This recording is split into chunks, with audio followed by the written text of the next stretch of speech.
My dad said I'd always be poor, telling everyone at my sister's internship celebration how I was still struggling with that little online business. I stood there in the same blazer I'd worn to authorize billion-dollar acquisitions, listening to him explain my financial failures. Then her Fortune 500 supervisor walked over and said loud enough for everyone to hear, "Ms. Anderson? Shouldn't you be preparing for tomorrow's board meeting, where you're announcing the merger that'll make TechVision the largest software company in North America?" My father's champagne glass hit the floor, and he finally had nothing to say. Before we jump back in, tell us where you're tuning in from, and if this story touches you, make sure you're subscribed. Because tomorrow, I've saved something extra special for you. The rooftop terrace of the Millennium Tower buzzed with corporate energy as my sister Rachel's Fortune 500 internship cohort celebrated their program completion. Glass towers stretched across the skyline, each one representing the kind of success my family thought was reserved for other people's children. I stood near the catering table, invisible as always, watching Rachel network with executives who controlled billions in corporate assets. Rachel has such incredible potential. Mr. Harrison, the program director, was telling a group of proud parents. Top performer in her cohort, natural leadership instincts, real executive material. We're fast-tracking her for our management development program. My Uncle Tom beamed like he'd personally trained her for corporate warfare. We always knew she'd be the business success in the family. Such drive, such ambition. He glanced at me with that familiar mixture of pity and disappointment. Not like some people who just never figured out how money works. Never figured out how money works. I almost choked on my water. If only he knew that yesterday I'd approved a $3.2 billion acquisition that would reshape the entire tech industry, or that next week I'd be announcing quarterly profits that exceeded the GDP of most small countries. My father, Richard, approached our little family circle, his chest puffed with paternal pride. "Everyone, I want you to meet Rachel's supervisor from Goldman Sachs." He gestured to a sharp-dressed woman in her 40s. "This is my family, and this is my other daughter, Maya." The supervisor smiled politely and shook hands around the circle. When she reached me, my father added with that laugh, that cut like broken glass, "Maya's the one I've been telling you about. Still trying to make it work with that little internet business. Can't seem to get ahead financially." "An internet business," the supervisor repeated, her tone carefully professional. "Well, she calls it a tech company, but really it's just some website thing she runs from her apartment," my father continued, and several relatives chuckled knowingly. "We keep hoping she'll find something more stable. Maybe corporate reception work, something with benefits and a steady paycheck." Corporate reception work. I thought about my corner office on the 47th floor of TechVision Tower, where tomorrow I'd be announcing the largest merger in software industry history.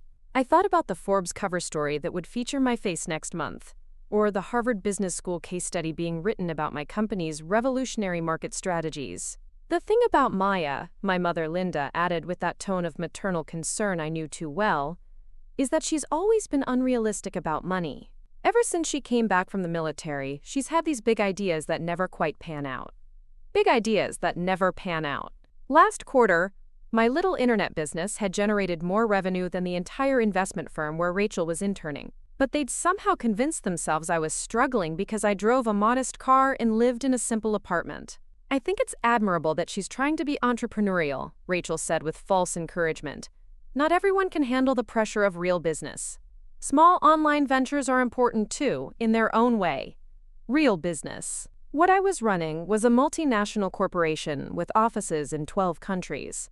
But I nodded and smiled with the same diplomatic expression I'd perfected during hostile takeover negotiations when competitors tried to undermine my authority. "Maya's always been the dreamer," my father concluded with a paternal sigh. "Remember when she used to talk about running a big company? Such ambitious ideas for someone who barely understands basic economics." I excused myself from the family circle and stepped toward the terrace's edge, pulling out my encrypted phone to check the messages that had been buzzing against my ribs all evening. 15 missed calls from my CFO, 8 from the board of directors. A text marked urgent from my merger and acquisitions team about tomorrow's announcement that would send shockwaves through Wall Street. The weight of my secret identity pressed against my chest like the tactical gear I'd worn during deployments in Iraq. Every dismissive comment about my failed internet business, every suggestion that I needed to find real work, carved deeper into the carefully constructed wall between my two worlds. "Maya, everything okay?" Rachel had followed me to the railing, her networking smile replaced with what looked like genuine concern. "You seem tense. Money problems with the website again?" "Something like that," I murmured, quickly sliding the phone back into my blazer pocket. Rachel didn't need to know there was no struggling website, that my real office was an executive suite where I made decisions that affected hundreds of thousands of employees across 6 continents. "You know, I've been thinking," she continued, leaning against the glass barrier with the confidence of someone whose biggest financial decision was choosing between lunch options. "Maybe it's time you considered a more traditional career path. You've been struggling with this online thing for years now. There's no shame in admitting it's not working out." Struggling. If she only knew that this morning I'd been featured on CNBC discussing market disruption strategies, or that next month I'd be delivering the keynote address at the Global Economic Forum in Davos. "I mean, look around," Rachel gestured at the corporate executives mingling below us. "These are people who understand real business, who work for established companies with proven track records. Don't you want some financial security for once?" Financial security. My personal net worth exceeded the market cap of most companies represented at this party, but I nodded politely, the same way I'd learned to stay composed during board meetings when investors questioned my unconventional strategies. "Maybe I could talk to Mr. Harrison," Rachel offered, referring to her program director. "See if they have any openings for administrative assistants or data entry positions. Something stable with benefits. More realistic than whatever you're trying to build with that computer stuff." Computer stuff. Yesterday I'd signed a partnership deal with Microsoft that would revolutionize cloud computing infrastructure. Last week I'd been courted by 3 different venture capital firms wanting to invest in my little internet business. "The tech industry is so unpredictable," Rachel continued, oblivious to the irony. "All these startups that promise big returns but never deliver. You need something dependable, Maya. Something that provides a steady income and doesn't keep you up at night worrying about money." I thought about my investment portfolio, which included stakes in 17 different Fortune 500 companies. I thought about the philanthropic foundation I'd established last year, which had already donated $50 million to veteran support programs. I thought about the economic impact report that credited my company's innovations with creating over 200,000 jobs nationwide. "That's very thoughtful," I managed, maintaining the same diplomatic tone I used during congressional testimony about technology regulation. "But I think I'll stick with my current path for now." Rachel shrugged with the casual dismissiveness of someone who'd never risked everything on a vision others couldn't see. "Your choice. But don't wait too long, Maya. The job market is competitive, and you're not getting any younger. Sometimes you have to accept reality, instead of chasing impossible dreams." The vibration against my ribs came at exactly 8:47 p.m., cutting through Rachel's detailed explanation of her post-internship career trajectory. My secure phone, the one reserved for board-level emergencies that couldn't wait, was buzzing with an incoming call marked Board Chair Crisis Mode. I glanced back at the rooftop party where my family continued networking, completely unaware that in corporate boardrooms across Manhattan, a crisis was unfolding that required my immediate attention. Rachel was still talking about quarterly performance metrics from her internship, her voice filled with the confidence of someone whose biggest business decision involved choosing between coffee vendors. "Ms. Anderson's speaking," I whispered, stepping further toward the building's edge where the city noise would mask my conversation. "Maya, thank God we reached you." Board Chairman William Parker's voice was tight with urgency. "We have a situation. DataCorp just announced a hostile takeover attempt. They're offering $47 billion for TechVision, 20% above market value. The announcement hits the street in 2 hours, and we need your response strategy before market open tomorrow." My blood pressure spiked the way it used to during combat operations, when intelligence reports changed everything in real time. This was the kind of corporate warfare that defined industry leadership. The moment when years of strategic planning either paid off or crumbled under pressure. Preparing and narrating this story took us a lot of time, so if you are enjoying it, subscribe to our channel. It means a lot to us. Now back to the story. What's their financing structure? I asked, already calculating defensive strategies and potential counteroffers. Leveraged buyout backed by 3 private equity firms. They're betting we can't match their liquidity in a bidding war. Maya, if we don't respond decisively, we could lose everything we've built. The employees, the innovation pipeline, the market position. It all hangs on your decision in the next 12 hours. I looked through the glass doors at my family, still celebrating Rachel's corporate internship and discussing my apparent financial failures. They thought her 3-month program with a Fortune 500 company was the pinnacle of business achievement. They had no idea their struggling daughter was about to engage in the largest corporate battle in tech industry history. Board meeting? I asked, already knowing the answer. Emergency session at midnight. All major shareholders have been notified. Legal, investment banking, strategic advisors, everyone's mobilizing. This is going to be the defining moment of TechVision's future. I thought about the company I'd built from nothing, starting in a cramped apartment with borrowed equipment and a vision that everyone said was impossible. 12 years of 18-hour days, of fighting for every contract, every innovation, every market breakthrough that had transformed a little internet business into a multinational corporation worth $40 billion. Maya, are you there? Yes, I'm here. Schedule the helicopter pickup from the Millennium Tower helipad. I'll need our crisis management team assembled, full media strategy prepared, and legal documentation ready for multiple scenarios. Already in motion. Maya, the financial press is calling this the biggest corporate takeover battle since Disney and Fox. Every business channel will be covering this live. Whatever we decide tonight will be front-page news tomorrow. I look back at Rachel, still glowing in her internship celebration outfit, surrounded by family members praising her potential while dismissing my actual achievements. In 4 hours, I'd be leading a boardroom war that would determine the fate of 150,000 employees worldwide. But first, I had to explain to my family why their financially irresponsible daughter was abandoning another celebration for yet another mysterious business emergency. I straightened my shoulders and walked back toward the party, knowing this might be the last family gathering where they saw me as unsuccessful. 4 days later, I stood in the back of Goldman Sachs' prestigious conference room, watching Rachel deliver her final internship presentation to a room full of managing directors and senior executives. She was discussing market analysis strategies with the enthusiasm of someone discovering the stock market, while I tried to process the aftermath of the most intense corporate battle of my career. My family filled the front row like shareholders at an annual meeting. My parents wore their best business attire, my Uncle Tom had driven down from Boston, and even my grandmother had come to witness Rachel's triumph in the financial world. They'd invited everyone to see their successful daughter's corporate presentation. I'd slipped in quietly through the executive entrance, hoping to show support despite the exhaustion that came from 72 hours of nonstop strategic warfare. The hostile takeover attempt had been defeated, but the media attention was still building. CNN, CNBC, and the Wall Street Journal were all running features about the David and Goliath corporate battle that had captivated Wall Street.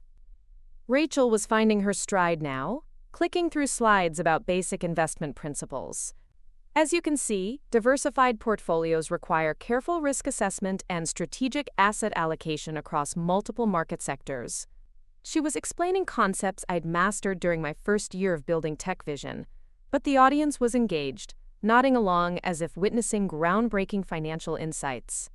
That's when the conference room's mahogany doors opened with a soft click, and Elizabeth Morrison, Goldman Sachs' global head of technology investment banking, stepped inside. She wore her signature power suit, the one reserved for billion-dollar deals, and her expression was serious as she scanned the crowded room. My stomach dropped. Not here. Not now. Not in front of Rachel's entire internship class and our entire family. Ms. Morrison's eyes found mine in the back of the room, and she began walking purposefully toward me. Every step echoed against the polished floors. Rachel paused mid-sentence, confusion flickering across her face as this legendary Wall Street figure approached her audience. "Excuse me," Rachel called out, her confidence wavering. "Ms. Morrison, if you need to speak with the Goldman Sachs team, Perhaps we could pause my presentation. Ms. Morrison didn't slow down. She walked directly past the front row where my family sat, past the managing director's table, straight to where I stood in the back. The entire room had turned to stare, interns, executives, my family, everyone. "Ms. Anderson," she said, her voice carrying clearly through the silent room, "I apologize for the interruption, but I wanted to personally congratulate you on the DataCorp victory. The way TechVision defended against that hostile takeover was masterful. The board is calling it the most brilliant corporate strategy they've seen in decades." The words hit the room like a market crash announcement. I watched my father's face drain of color, saw my mother's mouth fall open, witnessed Rachel's confident presentation collapse into pure bewilderment. "I'm sorry," Rachel stammered from the podium, "but there must be some mistake. That's my sister Maya. She runs a small online business. She's not involved in corporate finance." Ms. Morrison turned slightly toward Rachel, her expression professionally courteous but firm.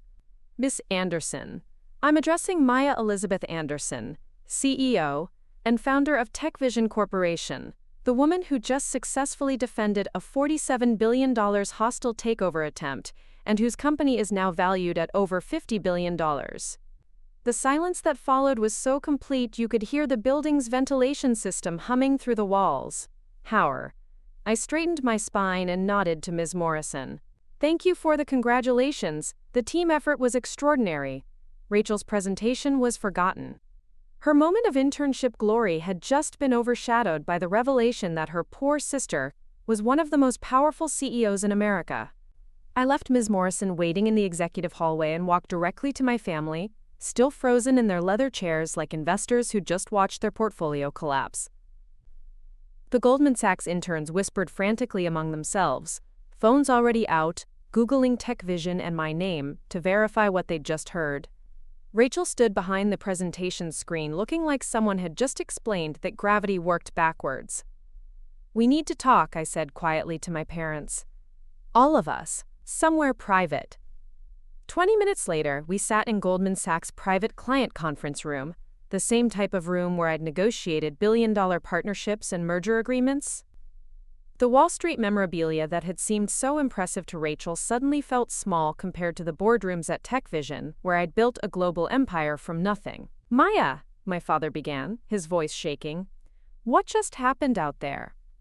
That woman, she called you a CEO. She said your company is worth $50 billion. That's impossible. You told us you were running a small website business." "I never told you it was small," I said gently. "You assumed that, and I stopped correcting you." The silence stretched between us like the space between a startup idea and a Fortune 500 company. Years of work that meant everything. "But your apartment," Rachel finally found her voice. "Your car, your lifestyle. You live like someone who's barely making ends meet. You shop at Target and drive a Honda Civic."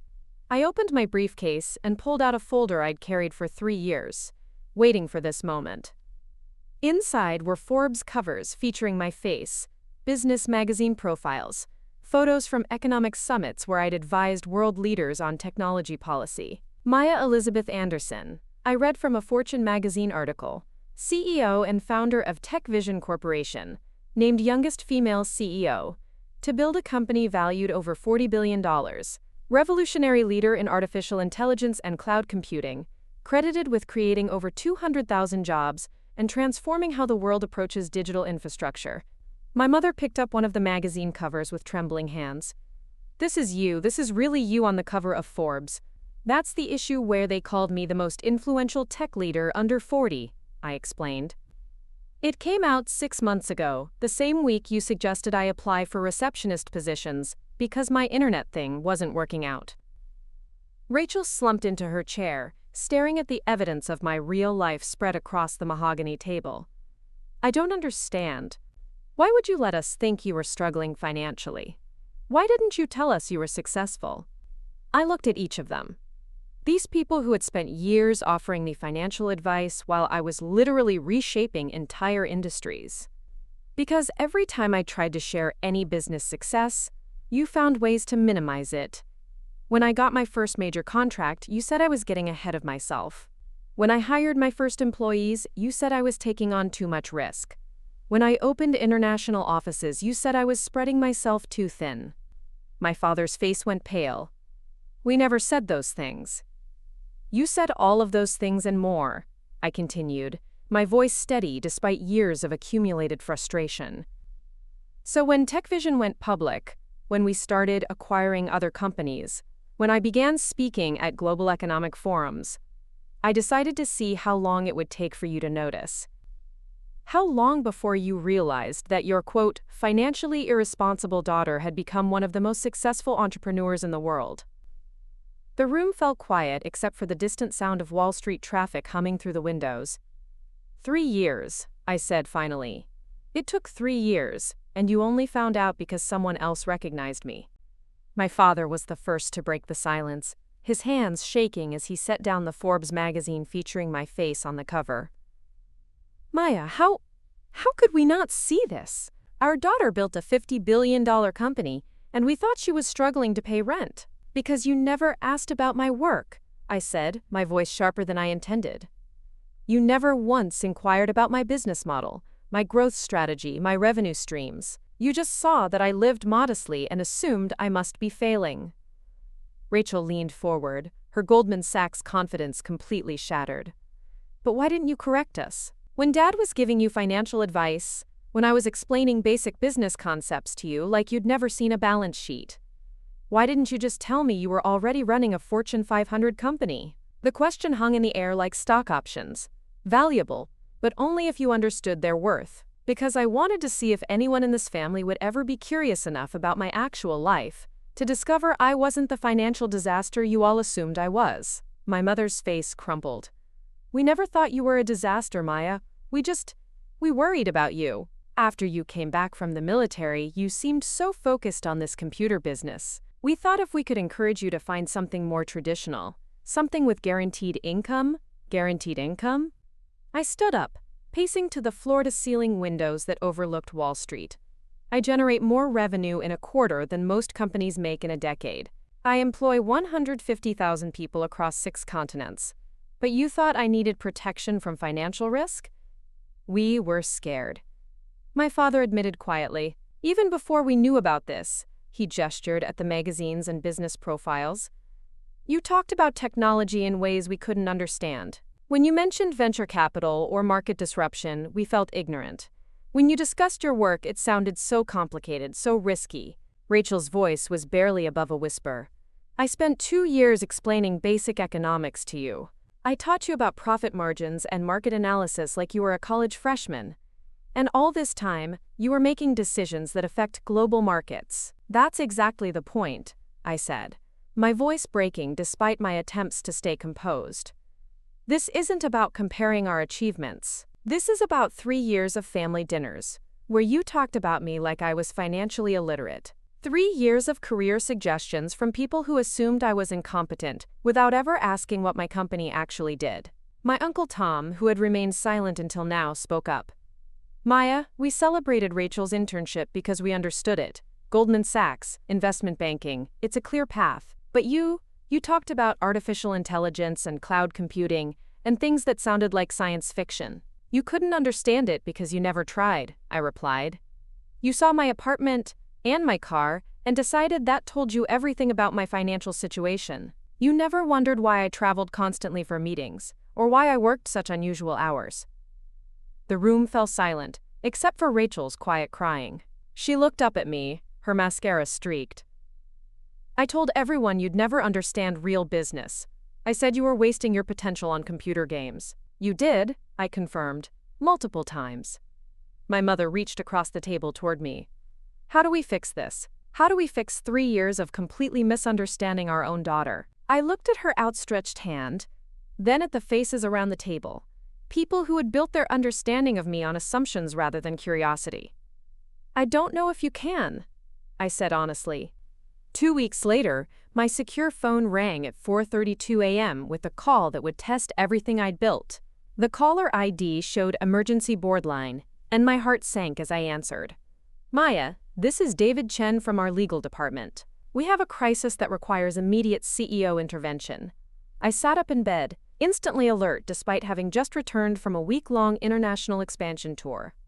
What's the situation? It's about the Anderson Family Pension Fund, the investment firm managing your father's retirement savings made unauthorized high-risk trades. They've lost everything: his military pension, your mother's 401k, Rachel's college fund. The firm is filing for bankruptcy, and your family could lose their house within 30 days. The world stopped. Everything I'd learned about separating personal emotions from business decisions evaporated instantly. How much are we talking about? Total losses of $1.8 million. Maya, I know there's been family tension, but they specifically asked our legal team not to contact you. They said they didn't want to burden you with their financial problems, that you had your own business to worry about. I was already getting dressed, my mind racing through recovery strategies and legal options. The irony was devastating. My parents, who had spent years worried about my financial stability, were now facing bankruptcy while I commanded resources that could solve their crisis with a single phone call. David, I need you to prepare a comprehensive financial rescue package. Immediate debt relief, mortgage protection, full pension restoration, whatever it takes. Maya, that's going to require significant liquid capital. Are you sure you want to personally guarantee? Just do it. And David, I want complete discretion. They can never know this came from me unless they specifically ask. I arrived at my parents' house to find them sitting at the kitchen table surrounded by bankruptcy paperwork, looking older than I'd ever seen them. Rachel was there too, having driven down from New York to help navigate the legal maze that threatened to destroy everything they'd worked for. Maya? My mother looked up, surprised. What are you doing here? How did you know about?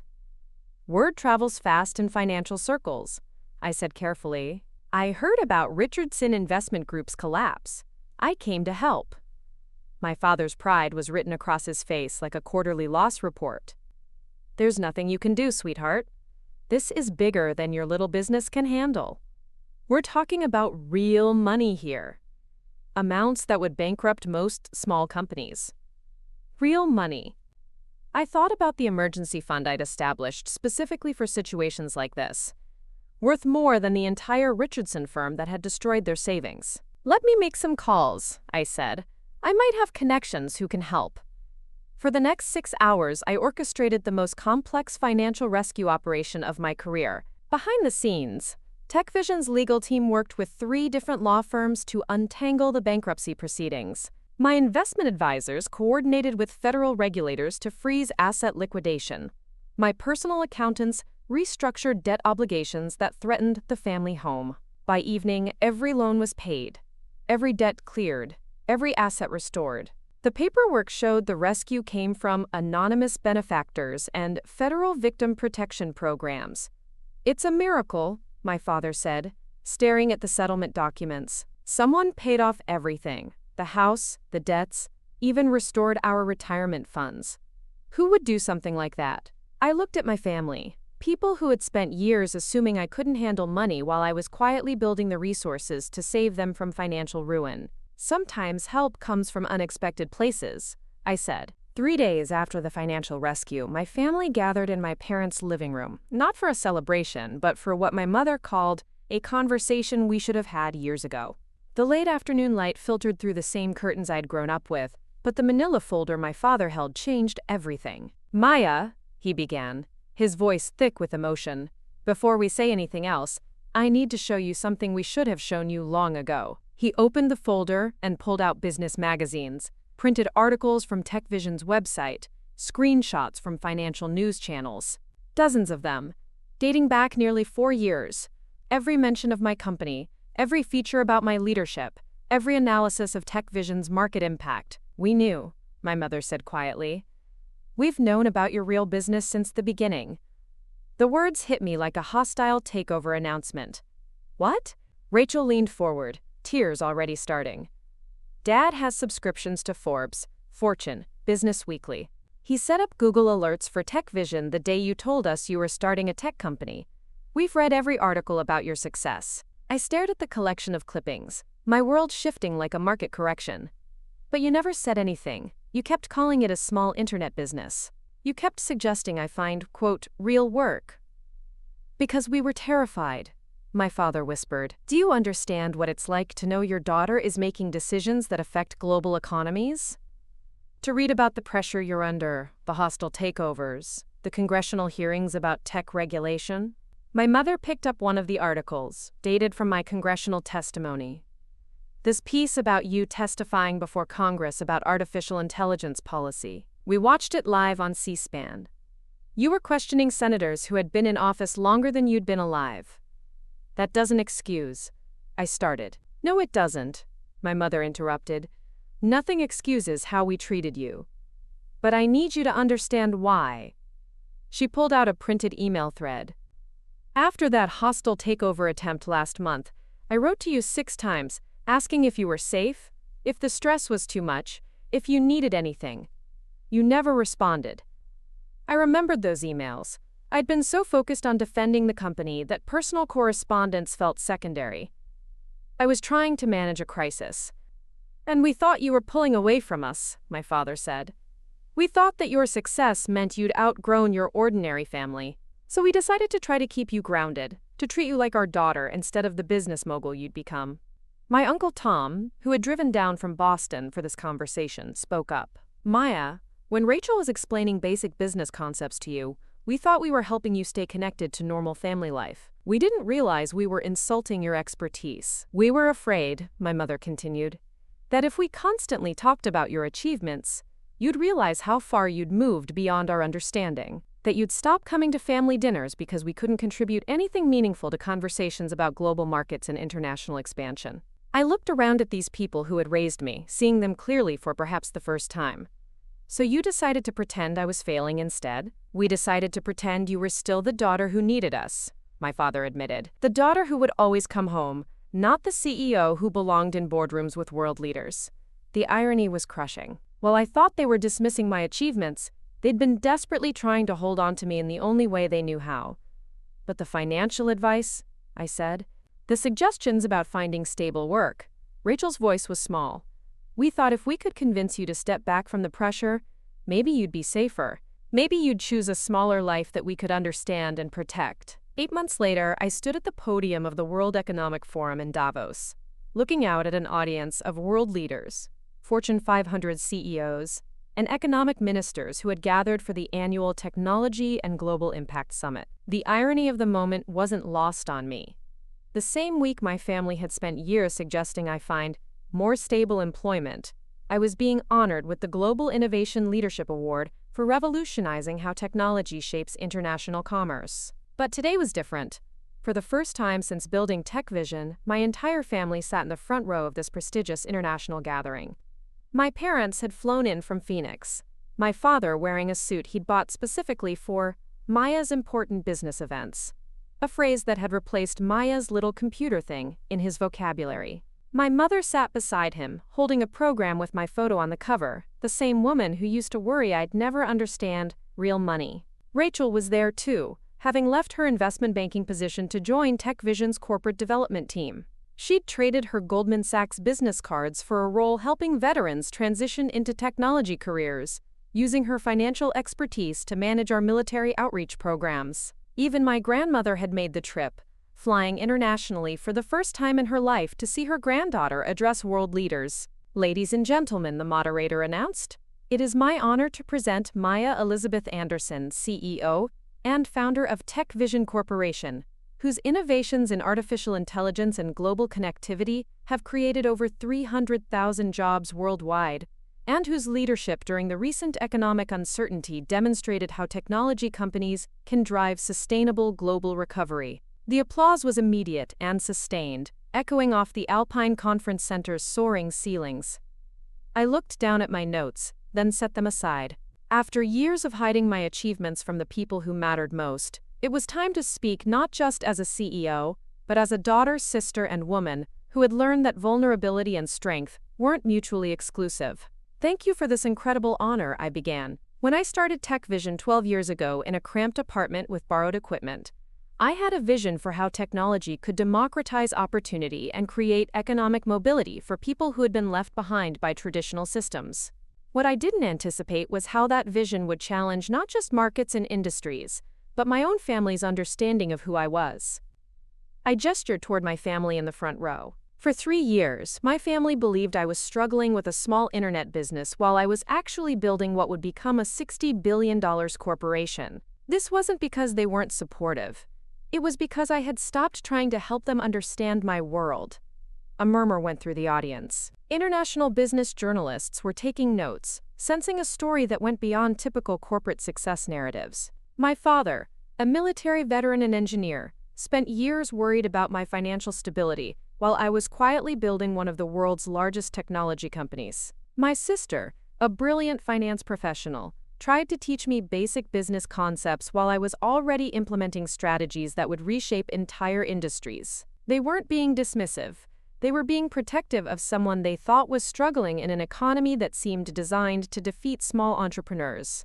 I paused, looking directly at my father, whose eyes were filled with a pride that had taken years to fully emerge. The breakthrough came not when I proved my success to them, but when they needed help and I was able to provide it. When my family faced financial crisis, TechVision's resources, built through the same little internet business they'd worried about, became the foundation for their recovery. They discovered that their daughter wasn't just playing with computers. She was building systems that could protect and empower the people she loved most. The audience was completely silent now, hanging on every word as international leaders absorbed a story about family, misunderstanding, and economic transformation. This experience taught me something profound about leadership in the global economy. True innovation isn't just about disrupting markets or scaling technology. It's about bridging the gap between what we're building and why it matters to real people. My parents couldn't celebrate achievements they didn't understand, and I couldn't feel truly successful in work that felt disconnected from my personal relationships. I looked at Rachel, who was recording the speech not for social media, but to share with the veteran entrepreneurs we now mentored together. Today, TechVision employs 150,000 people across 6 continents, but our most important metric isn't revenue or market share. It's the number of families we've helped achieve economic stability through technology access and career development. My sister now leads our veteran transition programs, helping military personnel transform their service experience into technology leadership. My parents volunteer with our digital literacy initiatives, teaching older adults how to navigate an economy that increasingly requires technological fluency. The applause began slowly, building to a standing ovation that lasted nearly 5 minutes. But I wasn't watching the crowd of world leaders and international media. I was watching my father stand up, tears streaming down his face, clapping harder than anyone else in the room. I was watching Rachel hold up her phone not to live stream for Goldman Sachs connections but to capture this moment for the family photo wall. I was watching my mother mouth the words, "We're proud of you," to the daughter she'd finally learned to see completely.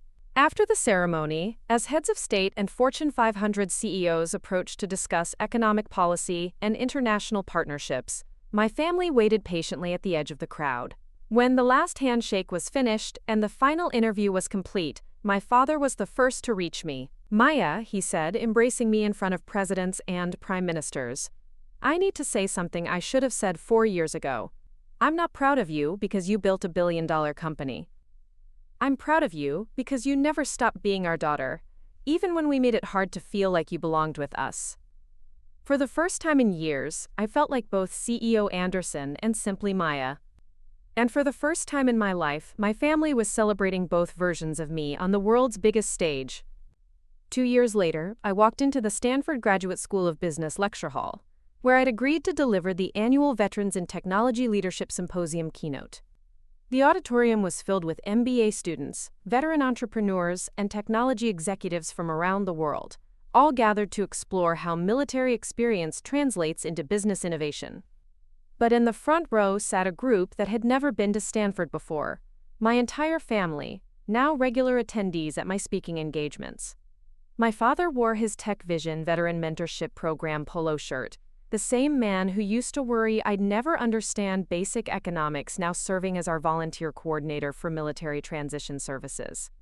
My mother sat beside him, holding a program featuring my photo alongside other veteran business leaders, the woman who once suggested I find stable work, now running our family financial literacy workshops. Rachel was there too, but not as my little sister watching from the sidelines.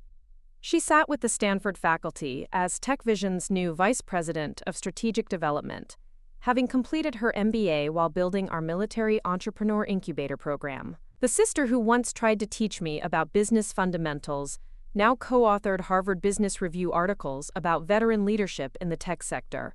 Even my Uncle Tom had flown in from Boston, bringing his teenage son who was considering military service specifically because Aunt Maya proved veterans can build amazing things.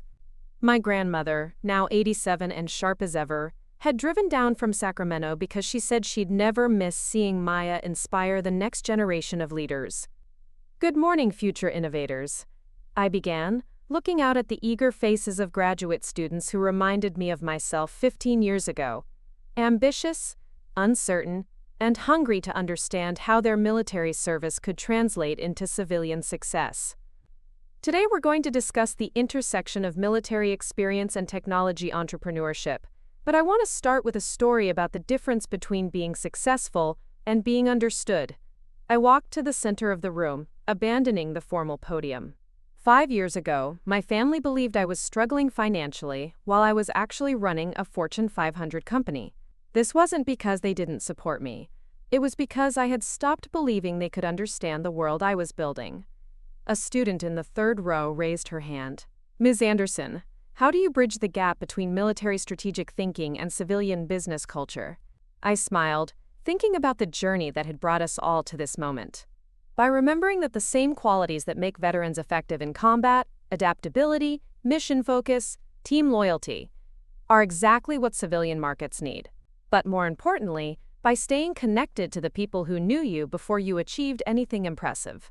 Rachel shifted in her seat, and I could see her taking notes with the same intensity she'd once reserved for dismissing my computer hobby.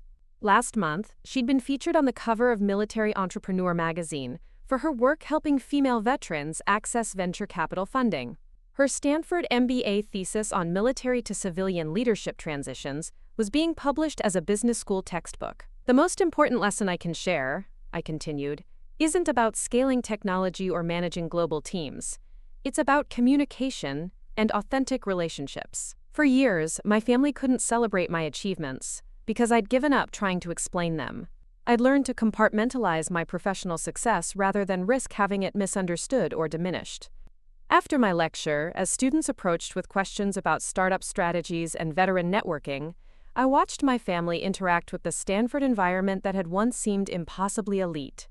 My father was deep in conversation with a venture capitalist about funding opportunities for disabled veteran entrepreneurs. My mother was talking to an MBA student about the challenges military spouses face when pursuing business degrees. But it was my grandmother's conversation that moved me most. She was talking to a young veteran who looked overwhelmed by the transition from military to business school. "My granddaughter used to call me from Afghanistan, telling me about her ideas for using technology to help people," she was saying. I didn't understand half of what she was talking about, but I could hear the passion in her voice. Sometimes believing in someone's dreams is more important than understanding the details. The student looked surprised. "Your granddaughter is Maya Anderson?" "My granddaughter is Maya," my grandmother corrected gently. "She happens to also be one of the most innovative business leaders in the world. But first and always, she's the girl who used to fix my computer and explain why technology could make life better for everyone." That evening, we gathered at my Palo Alto home for our monthly family dinner, a tradition that had evolved from awkward obligation to genuine collaboration. The walls were covered with photos from military deployments, Stanford guest lectures, and family moments that bridged both worlds. "You know what's remarkable about this journey?" my father said, raising his wine glass. "5 years ago, I was worried Maya would never achieve financial stability. Today, she's teaching at Stanford about how to build sustainable businesses that serve both profit and purpose." My mother nodded, her voice warm with pride. "What I love most is watching her help other veterans tell their stories. She's not just successful. She's making success possible for people who thought their military experience was a disadvantage in the civilian world." As I looked around the table at these people who had learned to see my achievements not as threats to our relationships, but as extensions of the values they'd taught me, I realized that the most important business lesson I'd ever learned wasn't from any MBA program or boardroom experience. It was understanding that true success isn't about choosing between professional achievement and personal connection. It's about building bridges that help the people you love most understand and celebrate the person you've become. The girl who once felt financially dismissed by her own family was now surrounded by people who understood that economic success, like military service, is most meaningful when it's used to lift others up. Up next, you've got 2 more standout stories right on your screen. If this one hit the mark, you won't want to pass these up. Just click and check them out. And don't forget to subscribe and turn on the notification bell so you don't miss any upload from us.